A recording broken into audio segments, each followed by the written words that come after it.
इस वीडियो में हम विस्तार से जानेंगे कि इस महीने आपका सामान्य जीवन, कार्यक्षेत्र, आर्थिक स्थिति, स्वास्थ्य, प्रेम व वैवाहिक जीवन, पारिवारिक संबंध और कुछ खास उपाय। तो चलिए शुरू करते हैं इस महीने का राशिफल।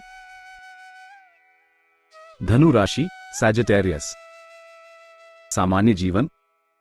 यह महीना धनु राशि का जातकों के लिए मिश्रित परिणाम लेकर आने वाला है। महीने की शुरुआत में आपको अपने कार्यक्षेत्र में ध्यान देना होगा। व्यर्थ की गप्पेबाजी करना और लोगों से जरूर से ज्यादा बातचीत करना आपको मुसीबत में डाल सकता है। आपका फोकस काम पर न होने की वजह से आपको कार्यक्षेत्र में परेशानियों का सामना करना पड़ सकता है। व्यापार करने वाले जातकों को उग्रता से बचना चाहिए और अपने व्यावसायिक साझेदार से अच्छे संबंध बनाए रखना चाहिए, नहीं तो आप दोनों के बीच कहासुनी से व्यापार पर नकारात्मक असर पड़ सकता है। महीने की शुरुआत व्यावसायिक संबंधों में परेशानी लाएगी, लेकिन 4 सितंबर से जब बुध का गोचर सिंह राशि में आपके नवम भाव में होगा, तब से स्थितियों में बदलाव आना शुरू हो जाएगा। यह महीने के अंत तक जारी रहेगा और व्यापार में उत्तम लाभ के योग बनेंगे। प्रेम संबंधों में प्रगाढ़ता आएगी। आप अपने रिश्ते को आगे बढ़ाने में तत्पर रहेंगे। विवाहित जातकों को कुछ परेशानियों का सामना करना पड़ेगा। आपसी टकराव संभव है, इससे जितना संभव हो सके बचने की कोशिश करें। विद्यार्थी वर्ग के लिए महीना अनुकूल रह सकता है और आपको अपने शिक्षा में कुछ कर दिखाने का मौका मिलेगा। पारिवारिक जीवन में उतार चढ़ाव की स्थिति बनी रहने की संभावना है। आपकी यात्राएं भी इस महीने काफी होने वाली है। स्वास्थ्य पर ध्यान देना भी आवश्यक होगा। आर्थिक दृष्टिकोण से यह महीना मिश्रित परिणाम लेकर आएगा। खर्च भी रहेंगे और आमदनी भी ठीक ठाक रहने की संभावना है। कार्यक्षेत्र। करियर के दृष्टिकोण से यह महीना शुरुआत से ही सावधानी रखने वाला महीना है। यदि आप नौकरी करते हैं तो आपको अपने कार्यक्षेत्र में सावधानी से व्यवहार करना चाहिए। किसी से भी गप्पेबाजी करने से, अपनी निजी बातें साझा करने से या व्यर्थ की बात करने से बचना चाहिए और दूसरी तरफ आपका मन भी काम में काम ही लगेगा। आप अन्य बातों में अधिक रुचि दिखाएंगे और काम में कम। इससे कार्यक्षेत्र में आपको परेशानियों का सामना करना पड़ सकता है। आपके वरिष्ठ अधिकारी आपसे असंतुष्ट हो सकते हैं। विशेष रूप से महीने के पूर्वार्ध में आपको इन बातों का ध्यान रखना होगा। शुक्र और केतु महीने की शुरुआत से आपके दशम भाव में विराजमान रहेंगे और दशम भाव के स्वामी बुध महाराज महीने की शुरुआत में अष्टम भाव में रहेंगे, जिससे समस्याएं बढ़ेंगी। छठे भाव के स्वामी शुक्र महाराज अपनी तरफ से कोशिश करेंगे कि आपके कार्यक्षेत्र में अच्छे परिणाम प्रदान करें, लेकिन राहु केतु के प्रभाव से समस्याएं बढ़ सकती है। 4 सितंबर से बुध महाराज नवम भाव में जाएंगे, तब कार्यक्षेत्र में बदलाव की स्थिति बन सकती है और आपको किसी नई नौकरी का अवसर मिल सकता है। इसके बाद महीने के उत्तरार्ध में 18 सितंबर से शुक्र महाराज आपके एकादश भाव में जाएंगे, जिससे परिस्थितियों में अच्छा बदलाव देखने को मिलेगा और आपके वरिष्ठ अधिकारी आपके काम से संतुष्ट दिखेंगे। वह आपको हर संभव मदद देंगे, जिससे आप अपने काम को और भी बेहतर तरीके से कर सकें। इससे आपकी उत्पादक क्षमता बढ़ेगी और आपकी गुणवत्ता में भी सुधार होगा।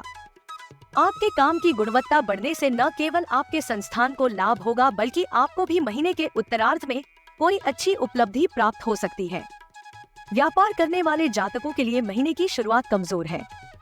सप्तम भाव में मंगल महाराज विराजमान रहेंगे और सप्तम भाव के स्वामी बुध महाराज अष्टम भाव में विराजमान रहेंगे, जिससे आपके व्यावसायिक साझेदार से संबंध बिगड़ सकते हैं और इसका नकारात्मक असर आपके व्यापार को प्रभावित कर सकता है। इसलिए आपको सावधानी पूर्वक अपने व्यापार पर ध्यान देना चाहिए। लेकिन 4 सितंबर से बुध महाराज आपके नवम भाव में जाएंगे, जिससे व्यवसाय से संबंधित अनेक लोगों से मिलना जुलना होगा।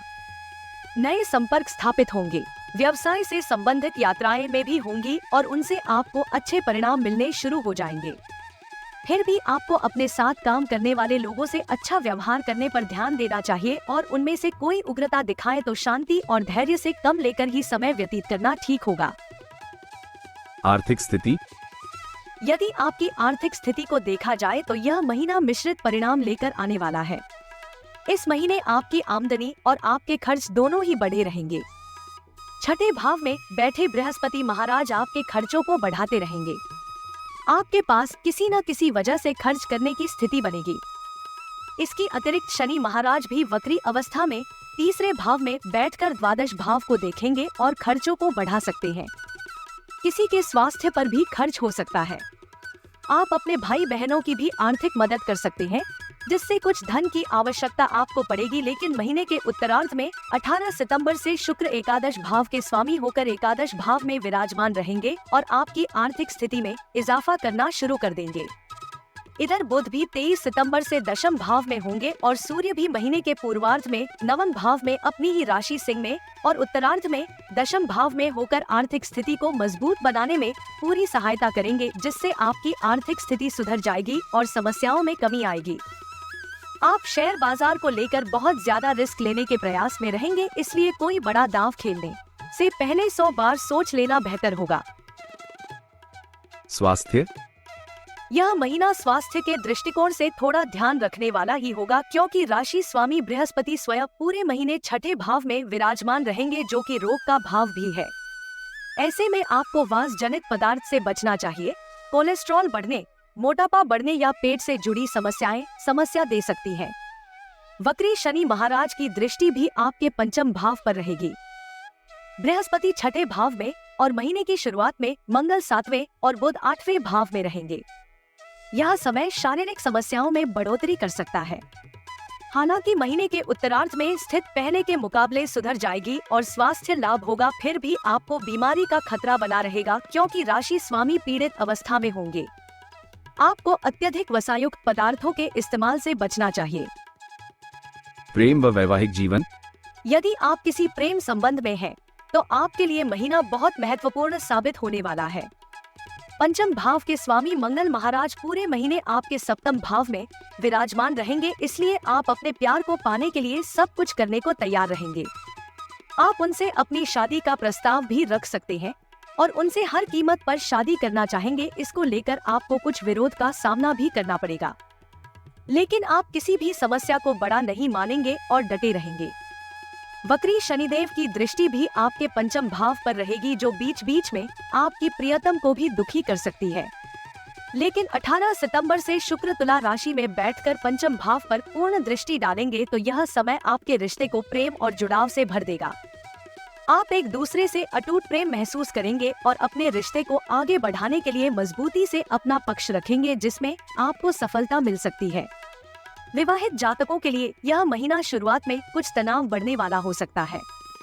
सप्तम भाव में मिथुन राशि में मंगल की उपस्थिति पारिवारिक जीवन में तनाव और टकराव बढ़ा सकती है। जीवन साथी का रवैया आपको पसंद नहीं आएगा और आप दोनों के बीच लड़ाई झगड़ा हो सकती है। सप्तम भाव के स्वामी बुध महाराज भी अष्टम भाव में विराजमान रहेंगे, जो आपको परेशानी दे सकते हैं। लेकिन 4 सितंबर से बुध सिंह राशि में आ जाएंगे, तब आप अपने जीवन साथी के साथ लंबी यात्राओं पर जाएंगे। यात्राएं अच्छी होगी, इससे आपको अच्छा समय मिलेगा और एक दूसरे को समझने और एक दूसरे की समस्याओं को दूर करने में मदद मिलेगी। लेकिन कुछ समय के लिए फिर से तनाव बढ़ सकता है, क्योंकि यहाँ पर बैठे सूर्य पर शनि की पूर्ण दृष्टि होगी। 23 सितंबर से बुध कन्या राशि में दशम भाव में प्रवेश कर जाएंगे, तब स्थितियों में अच्छा सुधार देखने को मिलेगा। लेकिन इस पूरे ही महीने मंगल का प्रभाव सप्तम भाव और महीने के उत्तरार्ध में सप्तमेश बुध पर रहने के कारण मुंह जुबानी जंग जैसी स्थिति बनी रहेगी, इसलिए सावधानी से बातचीत करना आपके रिश्ते को संभाल सकता है। पारिवारिक जीवन। यह महीना पारिवारिक तौर पर उतार चढ़ाव से भरा रहने वाला है। दूसरे भाव के स्वामी शनि महाराज पूरे महीने वक्री अवस्था में तीसरे भाव में विराजमान रहेंगे। अष्टम भाव में बैठे बुध महाराज और छठे भाव में बैठे बृहस्पति महाराज की दृष्टि दूसरे भाव पर होगी, जिससे स्थितियां धीरे धीरे ठीक ठाक भी रहेंगे। परिवार के लोग एक दूसरे को लेकर कुछ छींटाक्षी कर सकते हैं। विशेष रूप से सप्तम भाव में बैठे मंगल महाराज की दृष्टि दूसरे भाव पर होने के कारण घर में कुछ गर्मागर्मी हो सकती है, लेकिन परिस्थितियों को संभालने के लिए आपको प्रयास करने होंगे। चौथे भाव में राहु की उपस्थिति और दशम भाव में शुक्र और केतु का प्रभाव तथा मंगल और बृहस्पति की दशम भाव पर दृष्टि पारिवारिक जीवन में कुछ तनाव बढ़ा सकती है। माता पिता का स्वास्थ्य भी पीड़ित हो सकता है। महीने के उत्तरार्ध में शुक्र एकादश भाव में जाएंगे, तो सूर्य और बुध आपके दशम भाव में बैठेंगे, जिससे पिताजी को स्वास्थ्य में लाभ होगा। घर में अच्छी स्थितियां बनेगी। कोई नई संपत्ति खरीद की योजना भी बन सकती है। घर की आमदनी में बढ़ोतरी होगी और पिताजी अपनी समझदारी से परिवार का सही मार्गदर्शन करेंगे। इन हल्की फुल्की समस्याओं को छोड़कर कोई बड़ी समस्या नहीं दिखेगी और आप राहत की सांस लेंगे। भाइयों को उनके कार्यक्षेत्र में कठिन मेहनत करनी होगी, लेकिन यह इस समय आवश्यक भी होगा। महीने की शुरुआत में आपसे उनके संबंध कुछ रूखे हो सकते हैं, लेकिन महीने का उत्तरार्ध आते आते उनमें फिर से नमी आ जाएगी और आप एक दूसरे से प्रेम महसूस करेंगे जो आपके परिवार को जोड़े रखेगा। प्रतिदिन अपने राशि स्वामी देव गुरु बृहस्पति के बीज मंत्र का जाप अवश्य करें। बृहस्पतिवार के दिन ब्राह्मण अथवा विद्यार्थी को पाठ्य सामग्री भेंट करें। बृहस्पतिवार के दिन केला वृक्ष और पीपल वृक्ष को जल चढ़ाएं, लेकिन पीपल वृक्ष को स्पर्श न करें। भगवान श्री हरि विष्णु जी और माता महालक्ष्मी की उपासना करें अथवा सियाराम चंद्र जी की उपासना करना भी आपके लिए लाभदायक रहेगा।